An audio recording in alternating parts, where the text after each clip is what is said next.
government would support an expansion of Heathrow Airport, despite opposition from the Energy Secretary, Ed Miliband, and the Mayor of London, Sadiq Khan. So, is it a good idea or not? Paul McGuinness, Chair of No Third Runway Coalition, and Vicky Price, a Chief Economic Advisor to the Centre for Economics and Business Research, are both with us this morning. Thank you for joining us. Paul, make your case. Well, Prasad, very interesting announcement from Rachel Reeves, but it all seems a little bit performative to us, and Heathrow haven't even submitted an application yet. And it seems, if anything, actually, to us, that this is probably very bad news for Heathrow because it comes with the announcements of several other expansions. As expected, it would appear that Gatwick is going to get expansion, so too Luton. And if you combine that with the expansions already given the go-ahead at Stansted and London City, that equates to increasing the capacity of the South East by 60 million passengers a year, which is more than Heathrow expansion was ever going to offer. One even wonders that if these expansions had been in the pipeline a few years ago, whether Heathrow expansion would ever have been recommended at all. An infrastructure finance specialist who does some work with us believes that these announcements effectively mean that Heathrow expansion will be uninvestable.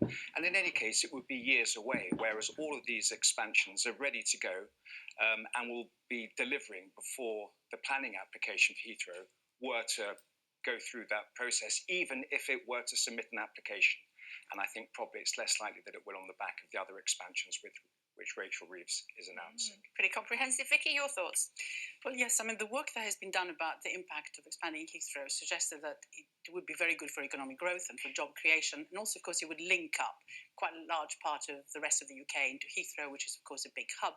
And it would enhance the sort of situation of the UK as a major place in which to do trade with, and also to come and possibly invest, which is one of the main reasons for thinking about this now, because it would help growth. Of course, it's quite right, it would take quite some time. Growth will happen over a period of time, but it was always assumed that there would be more happening all around the UK anyway. So the Heathrow plans originally, as they were made, didn't suggest that there wouldn't be any expansion anywhere else. So it would complement what happens elsewhere. And the destinations from Heathrow are quite different, and its use as a hub is quite different to what you get in other parts of the UK. So I don't think that any of the suggestions that have been made about extending other airports have a bearing on whether you also go ahead with Heathrow. The Heathrow issue is much more a cost issue, how much it would be, how expensive and who is going to bear it.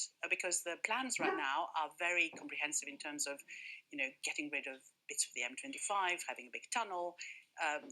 Who is going to bear that cost? It's going to be Heathrow itself, which of course it would not be the case if it's the infrastructure bit, but also the cost of the extension itself. And that needs somehow to be guaranteed, if you like, in terms of government policy. But I look at this much more as a way of indicating that actually the UK is serious about growth, and that businesses are going to be supported in expansion in the UK. If you don't have a major hub like Heathrow really able to cope with the increased demands that there will be, lots of other airports are expanding and building new runways as we speak, then that's going to be detrimental for the UK. I think it's very interesting that we talk about the hub model. If anything, actually, the hub model is declining. I noticed that 81% of passengers into Heathrow last year had London as their final destination. And with a couple of exceptions around the world, the hub model is actually diminishing. There are more point-to-point flights. But I think Vicky has sort of absolutely hit it on the head, really. It comes down to the expense. And people talk about the third runway as if it's just some sort of addendum airstrip. The plans actually involve tunnelling over the M25's busiest junction, erasing houses, destroying villages, in order to increase the size of Heathrow by an area which is larger than Birmingham International Airport, in order to fly as many extra flights as Gatwick. It actually equates to a proposal to build Britain's second largest airport right next to the first, which is the current Heathrow operation, which already statistically is the world's most disruptive airport. And that's because it is situated bang smack in the middle of the most densely packed residential region in the country. And that is why it has always been so difficult over 7 decades to expand. And it's why, on its own merits, it will fail again. The difference on this occasion, however, is that all these other expansions have added the capacity that Heathrow had offered and will be up and running before Heathrow have even got through planning. Well, I think that there are some good points made there, and we need to bear that in mind, that indeed the cost, as I suggested, is a very, very important part.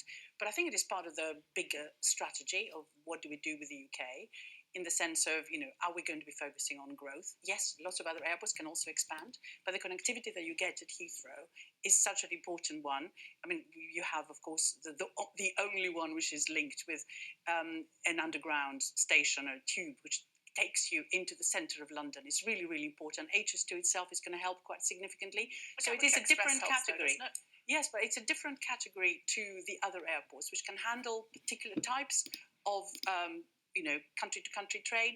But this is, a real sign that you have, serious intention in terms of positioning the UK as a trade centre and investment centre across Europe, which other countries are now trying to get into themselves, and will probably achieve this unless we actually make a declaration and really move forward in this respect. You said a hub model is declining, but I travelled through the Middle East recently, and it's alive and well there. The Middle East is utterly the exception. You're absolutely right to point that out, because it sits between continents. But other than in the Middle East, no, it is very much a declining model. If I may just come back on something which Vicky has said there, the Office of Budget Responsibility is an institution in which this government puts an enormous amount of store. The head of the OBR told the Treasury Select Committee in November that because Britain already has a high level of connectivity, any investment in airport expansion is unlikely actually to bring great returns. And if you go back even to the Treasury model, when they analysed the possibility of Heathrow expansion, it showed very, very negative gains, and quite possibly even a loss of up to about 2 billion over 60 years if Heathrow were to expand. Well, the work that was done, though, under the Howard Davis Commission back in 2015 showed quite the opposite, that actually there would be very substantial benefits coming out of Heathrow. So, yes, of course, the circumstances have changed up to a point because, lots of other countries have expanded in the period that we did nothing at all. So obviously it needs to be relooked, but there is no doubt that the initial estimates of positive results as having greater capacity at Heathrow are still there, and are still, you've seen all businesses and all the trade associations being very much in favour, because they know from daily experience how important having an enhanced Heathrow would be for them. Well, this is a layperson's question, but why can we not harness RAF Northolt? Of course, Heathrow used to be a military airbase, didn't it? Yes, well, it's a very interesting question, but I would go even further. And in the country at the moment, there's quite a lot of unused capacity within our aviation sector. One of the things that has been recognised, again, by the Department for Transport, is that once we start increasing capacity down the southeast, we're likely to suck away more activity from the regions. In fact, even the document which supported Heathrow expansion identified that quite a large number of direct international flights would be brought down to Heathrow rather than staying within the regions. And this is also... Which is why Andy Burnham proposed it. Which is exactly why Anne Byrne Which is why we need HS2, some might say. Yes. Well, different argument, I know. We're not on that one today. Either way, it is quite clear that all the analysis shows that an increased Heathrow in particular would mean less regional opportunity, less regional growth. And in all probability, we wish to have infrastructure of all sorts for the benefit of the economy around the entirety of the country, rather than just down in the overheated southeast. Well, the truth is, of course, that everything complements each other, as I said earlier. So you can have different types of growth, if we just think about that, in different parts of the UK that can have their own airport increase, which meets their own needs. I mean, Heathrow is different. It's an international, seriously international airport, which also in many ways sort of showcases what the UK is all about. And I think what Rachel Reeves is probably trying to show right now is that we are seriously in the business of competing. And Heathrow is very, very much part of what the UK needs to focus on if it is indeed to do so. Okay. And yet it is all performative because no application has been submitted yet been submitted, and there's nothing the government can do about that. Yeah, and British Airways, which is the flag carrier, doesn't want it. So we'll have to wait and see what happens. It's good to debate it with you guys. Thank you so much for joining us. We really appreciate it. Thank you. Very quick look at the weather.